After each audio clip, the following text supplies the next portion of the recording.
네, 국제통화기금 IMF가 코로나 사태 이후에 각국의 재정 지출 규모가 커지면서 나라 빚이 커졌고 이에 따라서 대공황이나 3차 대전 그리고 금융위기 때보다도 오히려 더 심각하다라는 보고서를 발표해 충격을 주고 있습니다. 월가에서도 코로나 수혜주를 중심으로 공매도가 급증하는 것을 보고 부채 거품 붕괴를 겨냥한 것이 아닌가 하는 우려감도 나오고 있는데요. 대내외 증시가 여러 가지로 좀 혼탁한 상황입니다. 오늘은 이 문제에 대한 자세한 진단 들어보도록 하겠습니다. 한국경제신문사의 한상춘 논설위원 스튜디오에 나와 계십니다. 안녕하십니까? 네, 안녕하십니까? 네, 위원님 먼저 오늘 새벽에 끝난 뉴욕 금융시장 3일 연속 약세를 기록했습니다. 증시 흐름 어떻게 보셨습니까? 네, 최근 들어서 이렇게 미국 증시를 볼 때 특이한 용어를 가지고 시장을 총체적으로 말씀드리고 있는데요. 오늘은 월가에서 느닷없이 빅 쇼트, 아마 금융위기의 영화를 한번 보셨을 겁니다. 네. 빅 쇼트의 주인공이 우리가 나라가 망하는 것에 투자하고 있습니다. 결국 공매도라는 얘기죠. 그래서 시청자 여러분 아시겠습니다만 빅 쇼트는 향후에 주가가 이렇게 떨어질 걸 대비해서 미리 주식을 사는 공매도다 하는 것은 잘 아실 거로 생각합니다. 아무튼 간에 이런 것이 미국의 질적인 측면, 이런 측면에서 상당히 부각되고 있는 이런 상황인데요. 질서 자체는 동일한 요인이죠. 2차 팬데믹 우려. 그래서 겨울철 앞두고 확진자 수가 증가해서 마침내 뉴욕타임스에서 이렇게 2차 감염기에 들어간 게 아닌가 하는 이런 쪽의 시각이 투자 심리를 상당히 어렵게 했다고 보겠습니다. 그러다 보니까 자연스럽게 코로나가 장기화되지 않겠느냐 하는 측면에서 사실 기업들의 부도가 늘어나니까 여기에 대출했던 부실이 증가하면서 4분기에는 좀 실적이 좀 상당히 안 좋을 거다. 이런 것이 주가를 끌어올렸다고 볼 수 있고요. 그리고 경기부양책 불확실합니다. 오늘도 경기부양책 관련해서 뭐 아니면 도다 이런 얘기가 나오죠. 이렇게 해서 이런 얘기들이 대선 직전에 올 것이다 하는 그런 요인이 일주일 내내 사실 미국 증시를 좀 어렵게 오고 있다고 볼 수 있습니다. 이런 가운데 경기부양책 얘기가 많이 나오죠. 경기부양책이 좀 절실한 상황에서 미국에서 경기부양책 얘기가 확정이 되지 않다 보니까 IMF의 괴로브 총재, 그리고 제롬 파월 페드 의장, 그리고 오늘은 라가르도 ECB 총재도 재정과 통화정책 측면에서 폭주 열차라 그러죠. 우리가 이렇게 특히 라가르도 총재가 오늘 경기 부양책 모든 선을 다하겠다 하는 이런 것이 바로 폭주 열차다 이렇게 보시면 되겠습니다. 그래서 IMF 총재라든가 페드 의장은 프로그를 일찍 빼지 마라 하는 얘기로 폭주 열차를 상징적으로 얘기하고 있는데요. 정기 프로그에 사실 프로를 일찍 빼면 어두워지겠죠. 그런 쪽에 실물 경제가 완전히 살아나기 전에 지금 돈을 뿌려대고 재정에서 지원을 많이 증가시키는 게 바람직스럽진 않다. 그러나 그습폭이 없다. 그래야지 나중에 불을 켜지 않느냐, 불 꺼지는 현상을 방지할 수 있지 않느냐 하는 차원의 폭주 열차 주문이다 이렇게 됐습니다. 자연스럽게 이렇게 질적으로 악화되다 보니까 결국은 지금의 이렇게 주가가 올라간 측면은 우리만 하더라도 영끌 비트라 그러지 않습니까? 그렇죠. 영끌 비트니까 코로나 수혜주가 영끌 비트의 대표적인 투자 대상이었으니까 코로나 수혜주를 중심으로 해서 공매도가 급증하는 것도 결국은 빚에 의해서 거품이 증가했던 부분이 미국의 증시가 상당히 질적으로 악화됨에 따라서 여기에 향후의 주가가 떨어질 것, 즉 거품이 붕괴될 것을 대비한 공매도가 아닌가 하는 이런 시각에서 아마 국내 언론에서도 오늘 한국경제신문을 비롯해서 최근에 코로나 수혜주를 중심으로 해서 공매도가 급증하고 있다는 게 국제면에 탑뉴스로 올라가 있을 겁니다. 네. 그것이 이번 주부터 계속해서 미국의 질적인 측면, 주가가 상승하느냐 아니냐 이업을 떠나서 질적인 측면을 좀 염두에 두십사 하는 것을 계속 시청자분한테 말씀드리는 것도 바로 그런 측면이다. 시간이 가면 갈수록 더 뚜렷한 움직임을 나오고 있다 하는 걸 말씀드리겠습니다. 실제로 IMF에 발표된 보고서 내용을 보면 상당히 충격적인데요. 네네. 코로나19 이후에 각국의 재정 지출이 늘어나면서 나라 빚이 오히려 2차 대전이나 대공황, 금융위기 때보다 더 심각하다. 이런 부분에 대해서는 어떻게 바라보고 계십니까? 네, 이 대목에 있어서는 계속해서 이렇게 지적했던 사항이고 경우에 따라서는 다 아는 얘기다 이렇게 말씀합니다. 시간이 가면 갈수록 그 규모가 증가하고 향후의 그 경기라든가 이런 측면에서 이번에 공통적으로 IMF 총재라든가 페드 의장이라든가 라가르드 총재도 나라 빚에 대해서 우려하는 시각들이 있는 거 보면 결국 그동안 이렇게 급정하기 이렇게 이전서부터 이런 우려 부분을 계속해서 얘기했던 것은 사실 같은 내용이 반복되는 게 아니라 그만큼 증시라든가 경제적 측면에서 위험 요인이 되기 때문에 그때마다 방송에 되었다 이렇게 됐습니다. 이번에 그 IMF의 재정 안정 보고서 굉장히 충격적이죠. 네. 한번 수치 자체를 보겠습니다. 수치 자체 가지고 코로나에서 경비 지출 많았죠. 그래서 경비 지출이 직접적으로 대차 대조표에 나타나는 것이 페드의 양적 완화 규모고 금리는 뭐 대차 대조표에 나타나지 않으니까 그 다음에 코로나의 재정 지출에서 재정의 적자 그 다음에 그것이 국채를 발행하면 세대 간의 그 빚이 된다 이렇게 됐습니다. 그래서 나라 빚이 GDP 대비해서 100% 육발, 정확한 수치는 98.5%입니다. 100%에 이렇게 돼서 이제는 1년 동안의 그 전 세계 국민들이 돈 버는 것이 규모와 맞물리는 규모가 됐다 이렇게 됐습니다. 엄청나죠? 근데 이걸 코로나의 경비로 한번 따져보겠습니다. 네. 그래서 코로나 사태를 맞은 지 올해 국제사회에 알려지고 거의 재정적인 측면에서 돈 지출하기 시작한 게 올해 연초가 보니까 한 10개월도 못 되는 짧은 기간에 국가의 재정 지출이 급증했죠. 얼마큼 증가했느냐. 일단은 달러 베이스로 11조 7천억 달러가 증가했습니다. 여기 쉽게 오시지 않으니까 원화 베이스로 한번 고쳐보겠습니다. 일경 3,400조가 코로나 위기를 극복하기 위해 썼다 이렇게 됐습니다. 그러면 GDP 대비해서 작년 폭을 한번 보겠습니다.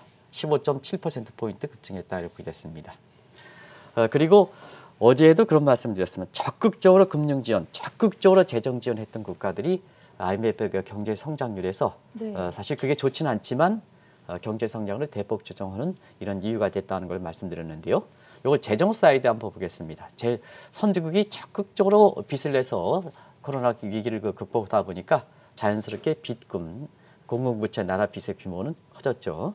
그래서 GDP 대비해서 지금 125.5%입니다. 그러면 이제 전체적으로 보면은 증가폭 볼게요. 전년 대비해서 선진국의 나라빚 증가는 20.2%포인트 증가하니까 네. 결국은 작년 대비해서 세계 공공부채가 15.7%포인트 증가한 것이 선진국들이 위주로 했다는 겁니다. 선진국들. 그래서 이 규모를 한번 보겠습니다. 2차 세계전 전비 많이 들어갔죠. 뭐 군비 지출 많이 했죠. 네. 그래서 그런 것이 총체적으로 나타난 것이 2차 세계대전의 경비로 나라빚이 증가하는 부분이 나타났던 게 1946년이거든요. 1946년에 나라빚이 GDP 대비해서 124%입니다. 지금이 125%니까 2차 세계대전보다 더 나라빚이 증가했다. 코로나 경비가 단기간에 많이 썼다 하는 것이 이제 나타나는 거고요. 대공황 때가 GDP의 80%입니다. 그래서 루비니 교수라든가 이런 사람이 자, 이 대공황보다 더 어렵다. 근데 지금은 주가가 올라간다. 경기가 버틴다 하면 그만큼 그런 우려를 경고를 해서 그냥 통화도 들여붓고 국가의 빚도 하다 보니까 대공황보다 빚은 대공황보다 사실 그 경비는 더 들어갔다 이렇게 됐습니다. 그래서 경제 상황이 대공황보다 어려워지는 것을 막고 주가가 올라갔다 이렇게 됐습니다. 그래서 예측이 틀리든 맞든 그런 쪽에 이렇게 의미가 있는 거거든요. 네. 그런 각도에서 대공황보다 GDP의 80%에 비해서 지금은 125.5%입니다.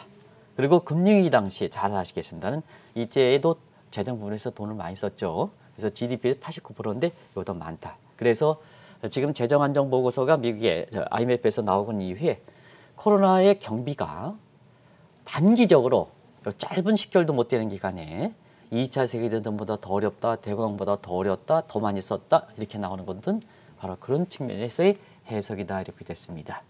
그리고 신흥국들은요. 국가 빚이 그렇게 높지는 않습니다. 일단은 그 위험 수지가 GDP 대비해서 70%니까 선진국보다 신용도가 적죠. 네. 그리고 신흥국들은 대부분 다 수출 주도형 경제입니다. 그래서 수출 주도형 경제이기 때문에 수출에서 돈 달러 베이스를 해가지고 경제 성장을 이끄는 주제고, 그다음에 신흥국들은 대부분 다 베네수엘라든가 이런 사우디라든가 이런 국가들은 대부분 다 원자재가 많거든요. 그래서 기본적으로 신용도가 받치지 못하다 보니까 빚의 규모는 사실은 일부 아르헨티나라든가 터키라든가 남아공 이런 아주 그 최고 통수권자들이 자기의 장기 집권을 위해서 펑펑 썼던 국가를 제외하고는 전체적으로는 신흥국들은 그렇게 빚에 의해서 경제를 의존하는 구조는 아닙니다. 그래서 선진국보다 적다, 한국이 선진국보다 적다 이렇게 해서 평가하는 것은 잘못되어 있다는 걸 꼭 좀 말씀드리겠습니다. 어쨌든 그 신흥국도 나라 빚이 GDP 대비해서 코로나 이후에 지금 65%인데요. 사실 2차 세계대전 이후에 47%, 그다음에 금융위기 직후에 41%보다도 더 높은 환경이다 이렇게 됐습니다. 그래서 최근에 이렇게 국가 빚이 코로나 이후에 단계 많이 쓰다 보니까 네. 굉장히 사상 최고 수준이 되고 사상 최고 수준이 되다 보니까 결과적으로는 빚, 부채발 거품 이렇게 우려.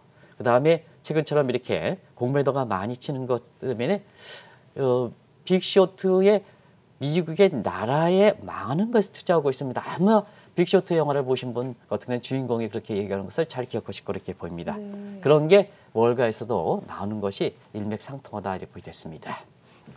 지금 방금 말씀을 듣다 보니까 한 가지 궁금증이 생겼는데요. 이틀 전에 IMF가 이제 세계 경제 전망 보고서를 내놓을 때 분명히 성장률을 높여 잡았지 않았습니까? 근데 이렇게 나라 빚이 많았는데 어떻게 성장률을 높일 수 있었는지 그 부분에 대해서도 설명해 주시죠. 네, 일단은 이틀 전에 발표했던 IMF 보고서 네. 그때도 아마 강조해드린 적이 있습니다.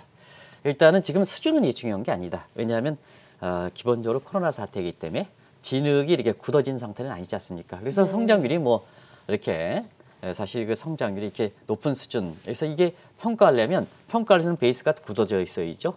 근데 사실은 그런 쪽의 세계 경제 입장에서는 성장률이 수준이 중요한 게 아니라 직전 대비해서 어떻게 얼만큼 상향 조정되느냐. 그래서 개선되느냐 안 개선되느냐 이 여부가 굉장히 중요하다는 것을 말씀드렸습니다.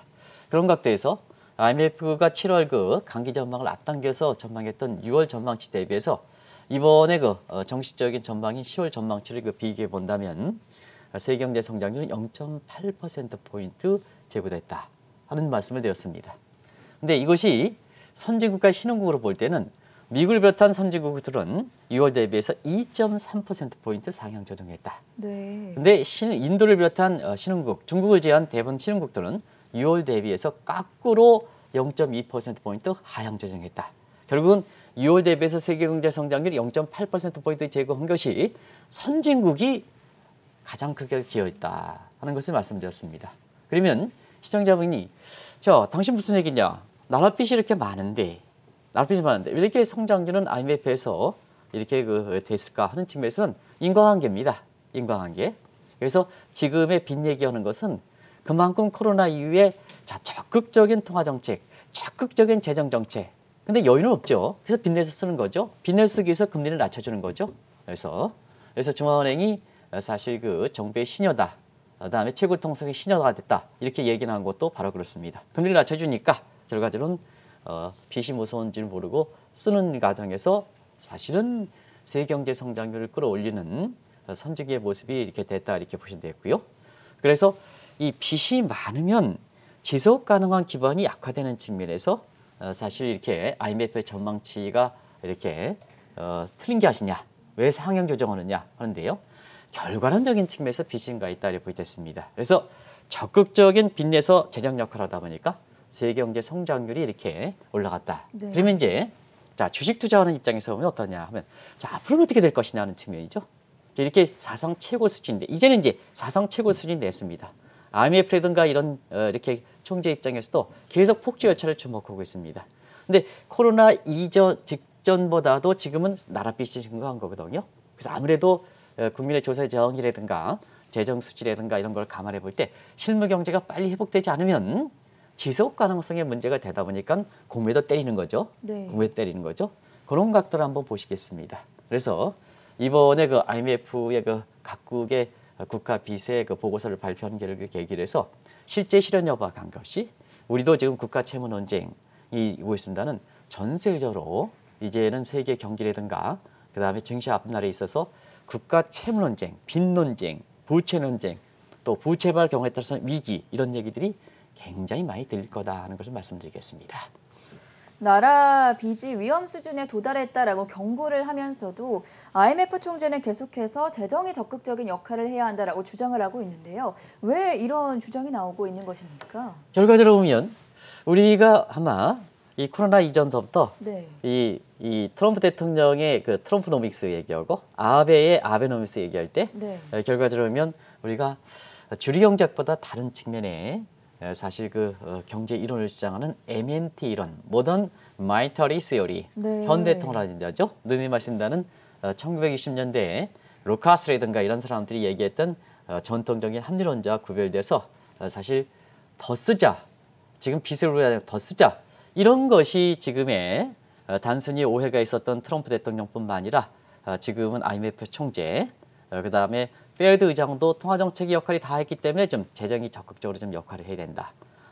그리고 지금 라가르도 모든 수단을 다하겠다. 그렇죠. 재정 측면에서 모든 수단을 다하겠다. 이렇게 하다 보니까 자연스럽게 빚을 우려하지 말고 더 쓰자 하는 이런 그 모던 머니터리 시어리, 이것이 지금 부각되고 있다를 볼 때 있습니다. 미국의 경기부양책도 지금 1조 8천억 달러, 그다음 민주당의 2조 2천억 달러 주장하지만 사실은 미국의 재정 사정도 오늘 이렇게 IMF 보고서 보면 미국의 공공부채 비율도 100% 이상 되기 때문에 결국은 그 많은 경기 부양책을 대선 이후에 민주당이 잡던 트럼프가 연임하든 간에 지금의 1조 8천억 트럼프 대통령, 그다음에 민주당의 2조 2천억 달러 이렇게 가기 위해서는 결국 빚낼 수밖에 없다 이렇게 됐습니다. 그래서 이렇게 책을 해보면 이런 것이 공통적으로 세계 경제를 이끌고 가고 이끌어가는 이러한 그 통수권자라든가 세계 그 국제기구의 책임자들이 논하다 보니까 결국은 그동안 주류 경제학으로부터 많이 외면당했던 소위 모던 마니터리 시어리가 지금은 굉장히 많이 부각되고 있다. 그러면 이제 아시겠습니다. 현대 화폐론자들 같은 경우에는 왜 이렇게 주류 경제학으로부터 외면당했냐면 대부분 좌파 경제학이 경제학자들이 구성되거든요. 네. 그러다 보니까 여러분 IMF 총재도 요분이 이제 동유럽 사람 아니겠습니까? 그러다 보니까 좌파하지 않느냐 하는 승대에서 재정에서 더 써야 된다 하는 네. 이런 쪽의 오해도 있는 것이 학자들 사이에 이렇게 된다 이렇게 됐습니다.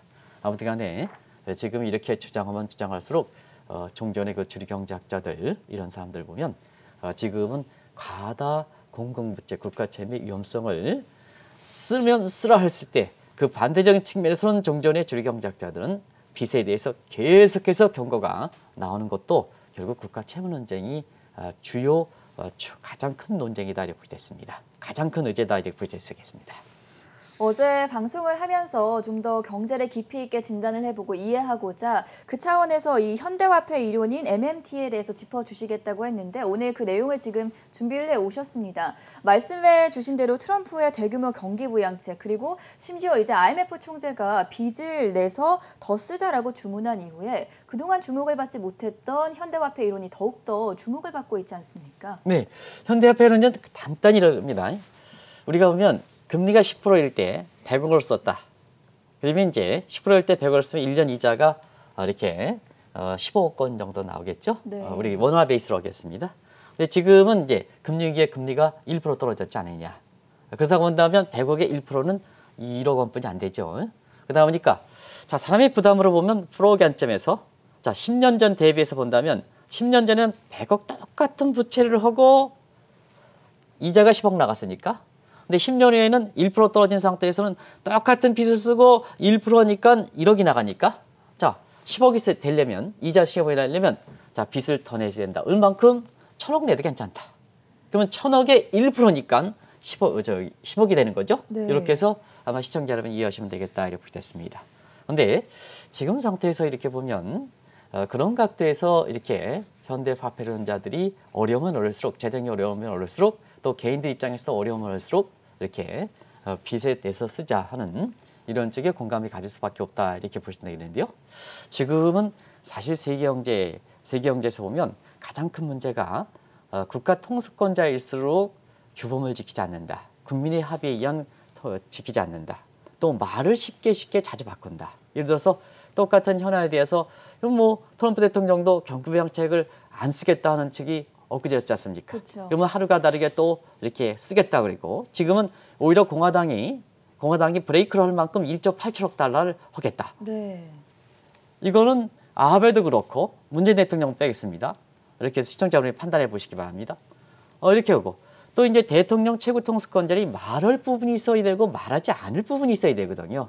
통수권자는 국민 전체 이해관계를 하기 때문에 예를 들어서 특별 금융사고라든가 이런 측면에서는 사실 최고 통수권자가 이렇게 얘기하고 싶어도 그런 것이 미칠 수 있는 변수라든가 이런 것 때문에 그런 부분에 얘기하지 않는 부분이 실무적인 책임자에서 얘기할 부분으로 넘겨져야 될 사항이 있는 거거든요. 네. 근데 그런 것이 지금 나타나지 않은 상황입니다. 이렇게 그런 것들이 그런데요. 자, 그러다 보니까 최근 들어서 이렇게 아무리 재정 준칙을 이렇게 지켜놓는다 준칙 룰이 있지 않습니까? 통화 준칙을 이렇게 만든다 하더라도 이게 뭐냐 이런 코로나 사태라든가 절대 통수권자라든가 이런 거에 의해서 자꾸 번복한다는 얘기죠. 그러면 항상 그렇습니다. 사람은 이렇게 먼저 쓰고 보지 않습니까? 왜 이렇게 쓰고 보지 않습니까? 준대는 사람한테는 박수를 치는 거죠. 그래서 민주주의의 여러 가지 표심들이 왜곡하는 이런 현상들이 지금 아마 경우에 따라서는 우리나라도 이렇게 나타난다 이렇게 됐습니다. 그러다 보니까 지금 코로나 사태 어려울수록 중하계층수록 어려운 거죠. 중하계층수록 어려웠으니까 민주주의에서 절대 이게 통수권자는 정치적 파워필리스가 많은 상태에서는 자 밑에 1인 1표주의니까 밑에 계층을 할 수밖에 없고 밑에 계층을 생각하다 보니까 지원금이라든가 이런 게 팍팍 쓰는 거죠. 네. 경기는 어려운데 재정 수입은 어려운데 그래서 적자국채를 발행하는 겁니다. 적자국채. 그래서 적자국채를 발행하다 보니까 이런 모던 마니터리 시어리에 이렇게 사실 이렇게 기회 솔깃할 수밖에 없다 이렇게 됐습니다. 국가와 정부자체가 있지만 다 그렇죠. 자 중국도 적자국채, 일본도 적자국채, 미국도 적자국채, 다른 거 다 되고요. 한국도 내년에 수포 예산 편성할 때, 자 지금은 증세적 측면에서 재원을 계속해서 조달하겠습니다는. 네. 자 지금은 국민들이 대부분 다 증세에 대해서 세금에 대해서 어려움을 겪는 상태이고 경기가 따라지지 않거든요. 그러다 보니까 어쩔 수 없이 후손 세대에게 5년짜리 하면 5년 후에 후손 세대, 30년 하면 30년 후에 이렇게 해서 후손 세대에 전가시키는 이렇게 적자국채를 발행한다 이렇게 됐습니다. 그리고 자 그때 지금은 적자국채를 발행한다 하더라도 자 금리가 낮습니다. 채권 가격이 높습니다. 그러면 나랏빚에 의해서 나중에 안정자산이냐 오히려 삼성전자 주식보다 한국의 국채가 더 이렇게 안정자산이 아니다 하는 것이 국제사회에서 이렇게 평가가 나오는 상태거든요. 네. 그다음에 지금 국민들이 뭐냐 나랏빚이 펑펑 증가하는데 아무리 이렇게 만기가 돼서 원금을 본다고 하더라도 저기 안정자산이냐 해서 투자하겠습니까? 안 투자하는 거죠. 그러다 보니까 중앙은행이 사주게 되는 마운드 마니티제이션 화폐 국제화 네. 다시 말하면 적자국채를 발행하면 중앙은행이 사주는 지난번에 우리 금통위에서도 한국은행이 국채 매입 계획을 계속해서 가져가겠다 하는데요. 그 국채가 사실은 시중에 나온 이렇게 물량이길 바랍니다. 근데 적자국채를 정부가 발행하는 것을 이렇게 매입해 준다면 그것도 번드 마니테이션 화폐 국제에서 중앙은행의 독립성 문제, 한국의 독립성 문제가 나올 수가 있는 거거든요. 저는 전자 관점에서 시중에 나온 국채를 매입하겠다 하는 것을 이주열 총재가 그런 의도로 말씀하신 것으로 이렇게 알고 있습니다. 그런데 자칫하면 적자국채를 중앙은행에 사주는 이런 쪽이 벌써 미국이라든가 이런 국가에서 나오는 것도 바로 네. 그런 맥락이다 이렇게 보시면 되겠습니다. 빚내서 네. 일단 당장 갚지 않는 빚내서 주겠다 하면 그 받는 사람 입장에서는 다 맨 처음에는 거부 가능이 없죠. 근데 나중에 그것이 내 후손 세대에게 빚으로 돌아간다는 얘기입니다. 그런 것들을 한번 따지면 모던 머니터리 시어리의 위험성 같은 거 지금 왜 이렇게 쉽게 받아들이냐? 그리고 거기에 있는 잠복된 위험이 어떻게 되냐? 이걸 쉽게 아시지 않겠냐 하는 생각이 듭니다. 상황이 이렇다 보니까 한동안 자취를 감췄던 세계적인 헤지 펀드들의 공매도도 급증을 하고 있다고 합니다. 나라빚이 크게 증가한 것을 염두에 두고 짜낸 전략이 아닐까 싶은데요. 이 부분은 어떻게 보십니까? 네, 빅쇼트 얘기를 한 이유가 네. 있습니다. 그래서 최근에 공매도 얘기 많이 나오죠. 1차 공매도는 여러 가지 사실상 행동주의 헤지 펀드 보고서를 통해서 니콜라라든가 그다음에 테슬라가 집중적인 공매도 돼서 이 방송을 통해서 또 많은 전문가분들이 나와서 이걸 문제를 했죠. 그쵸. 오늘도 그 니콜라라든가 테슬라의 주가가 떨어졌죠. 공매도의 큰 요인 중에 하나다 이렇게 됐습니다. 여기뿐만 아니라 최근에 공매도는 이렇게 범위가 좀 확산되고 있습니다. 여기 니콜라 떨어졌고요. 아마 테슬라 주가도 떨어졌을 겁니다. 이렇게 보고요. 테슬라 주가도 아마 떨어졌는데요. 이게 1차 공매도인데요. 점점 확산되고 있습니다. 그래서 최근에 보면 2차 팬데믹 우려가 되다 보니까 치료제라든가 코로나 치료라든가 이렇게 백신 이렇게 개발 업체들이 굉장히 혜택을 많이 받죠. 몇천 프로 정도까지 올라간 업체들이 있었으니까. 근데 최근에는 사실은 공매도의 범위 확대 대상이 된다 이렇게 됐습니다. 그런 과정에서도 노바디스라든가 또 시청자 여러분 잘 아시겠죠? 모더나 아마 코로나 백신 관련해서 가장 많이 나오는 네. 이런 쪽이고요. 그다음에 사실 이노비오 같은 이런 코로나 백신과 관련된 코로나의 전통적인 수혜주들이 공매도의 범위 대상이 확대되고 있다 이렇게 됐습니다. 그리고 최근에는 오늘은 이제 커뮤니케이션주에서 넷플릭스 주가 조금 올라가긴 했습니다. 나머지 전부 마이크로소프트, 애플, 그다음에 구글, 페이스북 주가가 공매도의 대상이 되면서 주가가 떨어지고 있다 이렇게 네. 됐습니다. 시간이 가면 갈수록 전부 이렇게 떨어지는 공매도의 대상이 된다. 이런 측면에서 오늘 나랏빛 문제와 함께 미국이 망하고 있는 것에 우리가 투자하고 있습니다 하는 빅쇼트가 월가에서 최대 화두어로 등장하고 있다. 아마 시청자분이 한번 참조하실 필요가 있지 않냐 생각합니다.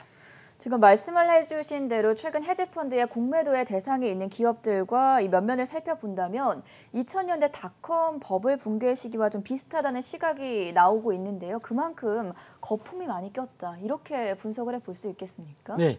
그래서 이제 그때 당시에 닷컴 버블과 사태가 비슷하다, 비슷하지 네. 않다 논란이 됐던 거죠. 그렇죠. 그 논란이 됐던 것은 사실 그만큼 위험하다는 얘기입니다. 보는 시각에 따라서 그 자체가 그렇습니다. 그래서 시청자 여러분 이해가 되지 않는 이렇게 주가가 많이 올라갔죠. 소위 코로나 수혜주다 해가지고 우리나라도 뭐 S제약 같은 경우에도 퍼가 한 뭐 1,700배다 이게 말이가 되는 겁니까? 어찌됐든 다른 요인도 있다 하지만 그게 논란이 되는 것은 그만큼 많다 이렇게 됐습니다. 그래서 이런 표현들이 많이 나왔죠. 이런 표현들이. 네, 그래서 시청자 여러분 이것은 뭐 잘 아시기 때문에 여기서 빼도록 하겠습니다. 그러면 이제 이렇게 나랏빛이 사상 최대다. 그 다음에 공매도다 했다 할 때 이런 것이 어떻게 해서 투자 전략을 좀 보냐 하는 것을 마지막 질문에 좀 말씀드리도록 하겠습니다. 네, 마지막으로 그럼 저희 투자자분들을 위해서 어떻게 투자 전략 방향성 세워보면 좋겠습니까? 네, 사실 지금 좀 어두운 얘기를 좀 말씀드렸죠. 네. 어두운 얘기를 말씀드리면 거기에 대해서 대비 이런 측면인데요. 그쵸. 자, 이런 그 시대에서 개인의 이런 것을 바라보는 시각이 굉장히 중요하다는 걸 말씀드리겠습니다. 어쨌든 뭐든지 주식 투자에서는 3월 중순 것처럼 어려울 때 투자하는 거고요.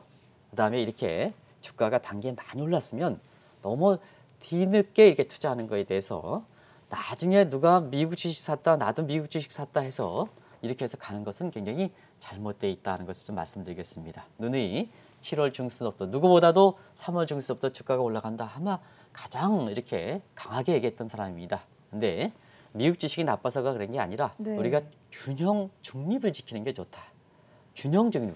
그래서 어느 정도 주가가 상승하면 차익 신호를 해 주십사 하는 것을 이렇게 지난 그 7월 중순 이후부터 계속해서 말씀드렸는데요. 자, 그러면 나랏빛 논쟁, 그다음에 공매도 이런 흐름이 되는 상태에서 일단 나랏빛 문제에 대해서는 재정은 하방 경직성을 갖고 있습니다. 왜 폭주열차 주문을 하더라도 나랏빛 증가하기 때문에 미국의 주가가 폭락한다. 이거는 사실은 그렇게 우려할 필요는 없습니다. 우려할 필요는 없습니다. 국가의 빚이라는 것은 사실 그렇게 하방 경직성을 갖고 있기 때문에 단기에 증시에 미치는 것은 아니다 하는 것이요.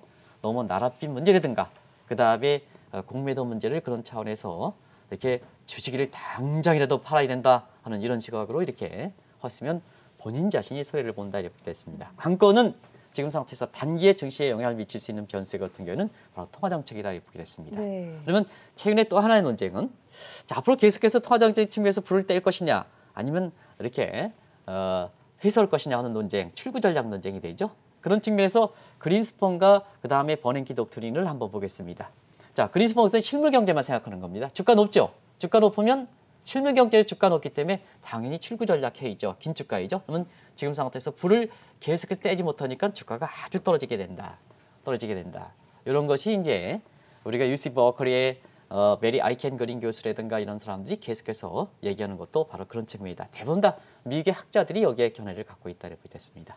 그러나 버냉키 독트린은 자, 지금은 실물 경제 회복 때까지 어차피 금융 완화 정책을 했으니까 실물 경제 회복 때까지 끝까지 지난 3월 초에 임시회를 통해서 코로나 사태가 끝날 때까지 끝까지 모두 지리금리 유지하고 그다음에 사실 돈을 지원하겠다 하는 것이 지금 버냉키 독트린입니다. 네. 그래서 지금 그런 그 3월 임시정책에 의해서 대체로면 임시에서 그런 정책을 피우면 한 6개월 이내에 효부를 보지 않겠느냐 하는데 사실 9월 이후서부터 계속해서 기업의 성장 가능성, 그다음에 한 달의 정성, 빚은 증가하지 이 대목에서 통화 정책을 이렇게 이끌지 못하는 이런 측면이기 때문에 바로 과도기적인 단계에서 디스인플레이션 같은 이러한 새로운 현상이 나타나니까 이것에 의해서 출구 전략하면 주가 폭락한다 하는 관점에서 제롬 파월이 디스인플레이션이나 과도기적 현상을 생각해서 기존의 금융 완화 정책을 지속한다는 측면에서 평균 물가지를 도입한 거거든요. 그렇죠. 평균 물가지 높여요. 계속해서 불때가는 겁니다. 문제는 출구 전략해서 불때 갈 때 있잖아요. 그 속도가 기차가 가속도가 되면 어떻게 됐어요? 브레이크를 가자. 가속되다가 되면 네. 자 그런 상태에서 통화 정책의 측면에서 이렇게 어느 정도 한계에 도달하니까 이제는 뭐냐 재정 정책 쪽에 강조하는 이런 상황이거든요. 그래서 단순간에 이렇게 공매도 치는 세력에 의해서 나도 지금 주가가 이렇게 주식을 빨리 처분해야 된다 하는 이런 시각보다는 사실 지금 시점에서 포트폴리오를 균형적인 시장에서 많이 올라가면 차익 실현을 해주고 적게 올라가는 게 좀 이렇게 좀 비중을 높여주고 주식이 납부되는 게 단기간에 납부되는 게 아닙니다. 그런 쪽에 하는 것이 포트폴리오다 이렇게 됐습니다. 시장 흐름은 자꾸 이렇게 변화가는데 3월 초 대비해서 미국 주식 지금도 미국 주식 이렇게 하면 그건 잘못된 네. 것이 아닌가 그런 각도에서 오늘 그 나라빚과 공매도가 급증하는 문제에 대해서 한번 투자자 입장에서 생각해 보시기 바랍니다. 네, 코로나 사태 이후에 각국의 재정 지출이 커지면서 나라 빚이 급속도로 급증하고 있어서 IMF 쪽에서도 여러 가지 보고서를 발표하고 있고요. 월가에서도 공매도가 급증하고 있습니다. 이렇게 대내외 증시가 여러 가지로 혼탁한 상황 속에서 국내 투자자들 어떤 투자 방향성 제시해보면 좋을지 지금까지 도움 말씀에 한국경제신문사의 한상춘 논설위원과 함께했습니다. 말씀 고맙습니다. 네,